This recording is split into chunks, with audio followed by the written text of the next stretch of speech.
Shalom and greetings. My name is Elder Brother Zaaqan, and I want to thank Yahweh Shah for giving me the strength and opportunity to depart this word out to the nation of Israel and give you further edification. And the important thing, most of all, is understanding and edification. That is the most important thing.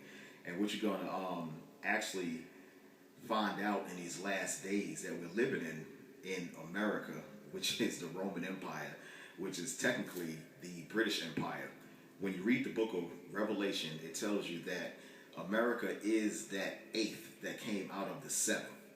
And what I'm going to bring over and what I'm going to depart over to you today is that you have to digest it, and you have to have, I'm going to give you, an elaborate understanding on why our people celebrate Father's Day, why people celebrate Mother's Day, where did it come from, and why do we still hold these pagan traditions to this day? Are these things in the Bible? Where did they come from? Why do our people still celebrate them? Mostly church people. I'm going to give you understanding. But for now, what I'm going to do, I'm going to go to the book of Galatians, the 4th chapter, and start the 16th verse. And this is how they feel about all of us. Okay, just like the same how they felt about Christ, how they felt about Noah, Jeremiah, Ezekiel. Galatians 4:16, it says, "Am I therefore become your enemy because I tell you the truth?" Yeah, you damn right. All right. No other organization or group of brothers get more flack than the brothers, the Hebrew Israelites, when we go out there and speak on the street. Because why? Because I'm going to read it again. "Am I therefore become your enemy because I tell you the truth?" Yeah. Okay, because we understand and we get, the way that this Bible, this is a spiritual book, called the Bible. And I'm going to say this first and foremost. The so-called white man and Europeans didn't write the Bible. Don't insult our intelligence. You have a lot of brothers out there that's into the Egyptology, philosophy, and BS. Don't insult our intelligence. If you're going to come up to us, with the same rhetoric, day in and day out because you want to be seen, because you want the platform. And most of those brothers that come with that same rhetoric, it's just a bunch of BS and a bunch of jargon. And they don't know what the hell they're talking about. The same way that the children of Egypt boasted themselves against the children of Israel when we were slaves in captivity under Pharaoh II, Ramses. It's the same way that you have the so-called white man that boasts and brags himself against us today. And you got a bunch of Negroes that's in that philosophy and mixed up in those doctrines because they feel that it's more to be learned. It's a little bit more. It got to be more. And our people always have a curious mind like that. But it's not that hard. It's not that complicated. It's very simple here in the land of our captivity to understand the Bible. This is the book of Hebrews, the 4th chapter, and the 12th verse. It says, "For the word of Yahweh is quick." Yeah, this word is quick, man. A lot of people can't stand before this word, and they can't take it. A lot of people can't stand before this scriptures because why? Because it testifies right into your spirit of what you're doing. That's why the Romans, the so-called Europeans today, that's why they tried to do away with the Bibles during the time of Hitler and during the time of Egypt. They tried to burn them as well also, and during the time of the Maccabees. They tried to burn the Bibles and they tried to get rid of the Bibles. There's something very peculiar and it's something special about this book, called the Holy Bible.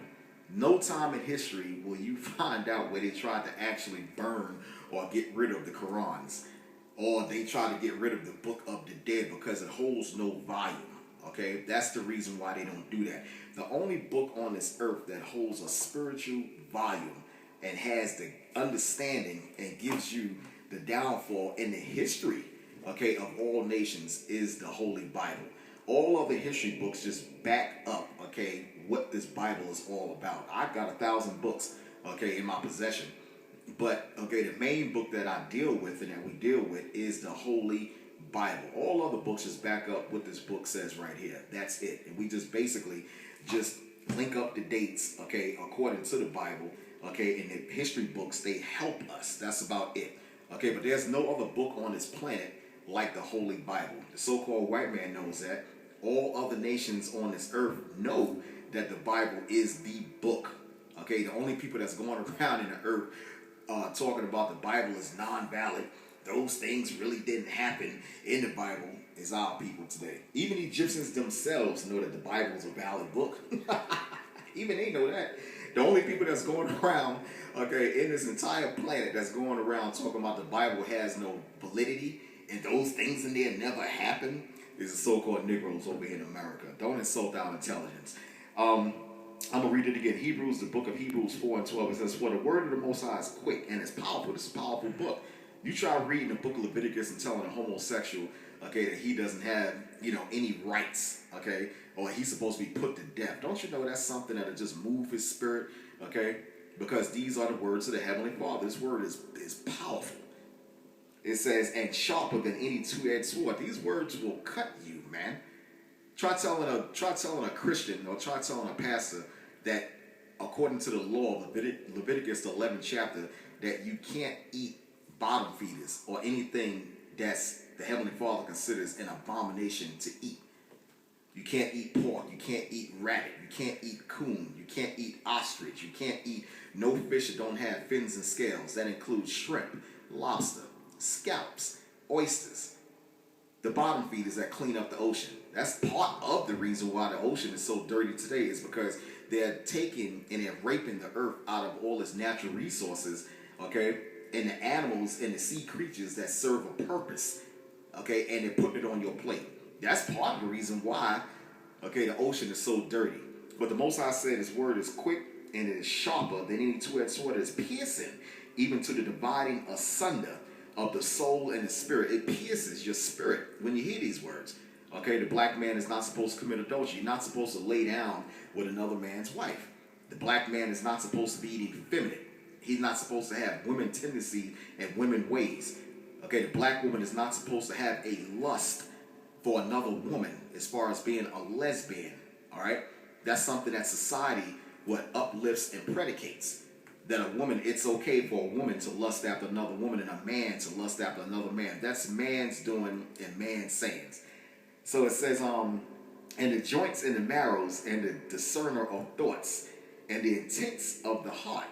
So when you read these scriptures, that's the reason why the so-called Romans, the Europeans, to make it simple, the British Empire, that's the reason why they try to get rid of the Bible, because this book pulls your records, it pulls your files. It's like you go to court, you want to pay a ticket, or you've done something wrong, the judge pulls your record. Let me get this guy's criminal record and see what he's done. And that's what I'm going to judge him on. That's how much time I'm going to give him. The same way the Heavenly Father has the records of all nations in a book.